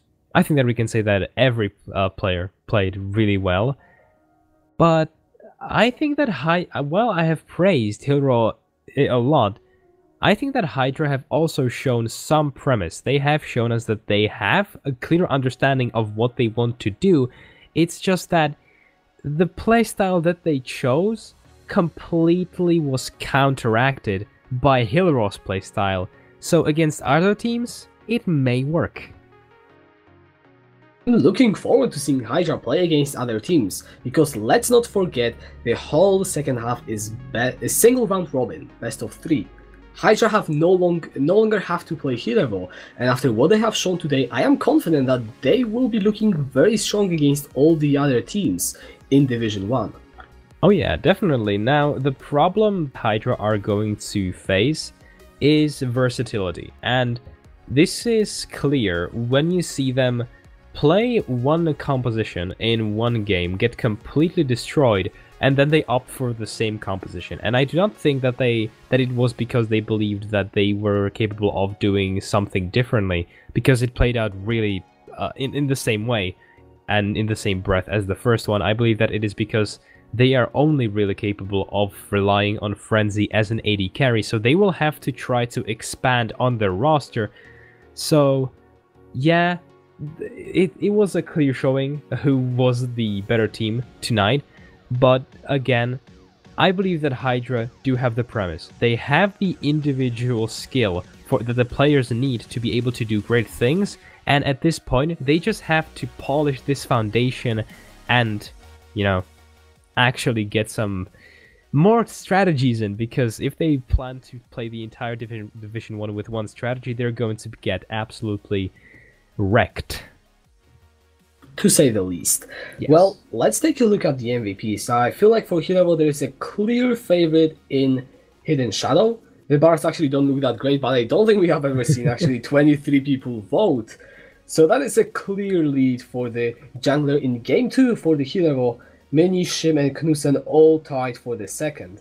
And I'm not surprised, but I would give some more votes to people like Apostle Pavel, since the guy literally won lane twice in a pretty convincing fashion. Certainly. I think that it again was a convincing showing from all members of Hillerød Esport, which is why they are as strong as they are, because they have this 7-man roster which they can swap around, and every single player is capable of playing really well and on a good level. So it's really impossible to try to prepare for them, because you never know what they're going to pick into that one series. But again, it just tells you that Hillerød are one of the best teams that we currently have the pleasure to host in Serenity Gaming, and it looks to stay the same for the first half, for the second half, sorry, of Division 1. Let's just hope that we're going to get even more good games from them, such as this one. Definitely. On the other side, Hydra, we have Mancom with the most views. Votes. Okay. Views, yeah, I mean, everyone has the same views since they're all in the same game. But no, yeah, Mancom the most votes for the MVP, the jungler for Hydra. I can't disagree really, because, well, he has been trying. It's just that the composition has been countered so well by Hillerød in both games that it just sometimes is hard to see who actually was the person that tried to prevent it the most. And I do believe that Muncom was one of the bases for why Hydra didn't completely collapse in both of the games. So glad to see him getting the MVP. But regardless, I believe it is time for us to wrap up the stream. It was fun. I believe we can. It definitely was. Do you wish to do your traditional? Yes, I will. So, Your tradition. guys, don't forget to follow us on Twitch, YouTube, Twitter in real life. No, please don't. Yes. You can also follow us on Facebook, or tell your mom to follow us on Facebook, because I mean, if you're using that, then yeah. Also join the Discord, guys. And just a friendly reminder, the finals of this will be held at a LAN in Denmark. So join our Discord or just message Caller if you want it. And well, I'm Kachka. I was joined today by Karim, and we wish you Merry good night Christmas. and see you tomorrow. Yes. Good night and see you tomorrow. Have a good night.